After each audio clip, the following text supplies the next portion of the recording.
Welcome back to Colorado and Company. I know we're all about 9 Health today, but it's also the Rockies home opener. Go Rocks! If you're a baseball fan and love visiting ballparks, make plans to step into the National Ballpark Museum. It's just steps from Coors Field. Some call it the best kept secret in baseball. Karen Rosnick took a tour with creator and curator of the museum, Bruce Hellenstein.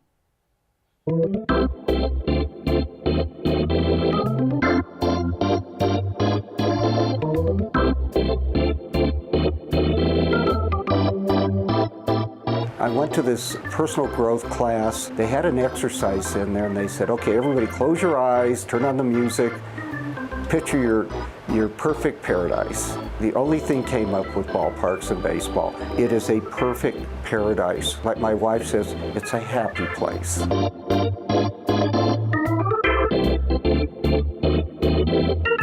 In my youth, baseball cards were like the thing. I mean, I can picture every baseball card I ever collected, and then some. So many things out there to buy and see, and it just kept growing. But initially, it started out with kind of the bare bones with the baseball cards and publications, but it grew really fast. What I wanted to create, as I mentioned, a perfect paradise, but I created a room, and I wanted to get a room with all the classical ballparks. They were built about 100 years ago, the Fenways and the Wrigleys. So I have a seat from each one of those, and it was all in the room. Had an artist do a big canvas oil painting, painted the floor, and I said this is the only place on earth where all 14 of the classic ballparks come together.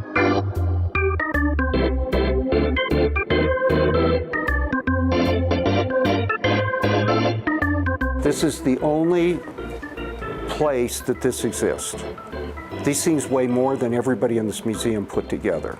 This is all original, the arched window, and these were right above it. And you can see a picture here to get a sense of what that was like. What that shows on there, he made about $80,000 from the Yankees. This is in 1932. He made $5,000 for the World Series winnings. The thing about baseball, and you hear the complaint, well, it's too slow. Well, guess what? Whatever, you can call it whatever you want. The memories stick.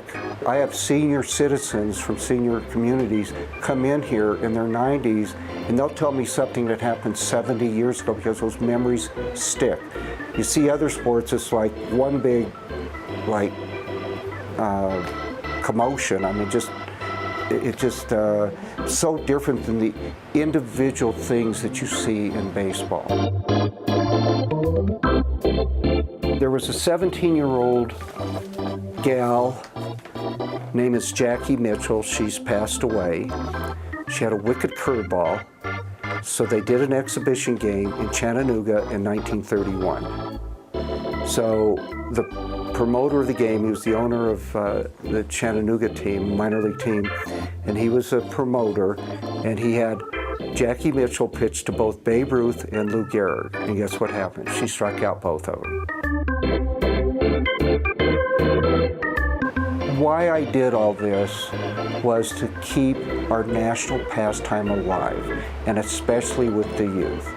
People my age, yes, they know all about this stuff. It's the younger generation that I don't want them to miss out on the national pastime. This game literally has been around for 150 years in this country.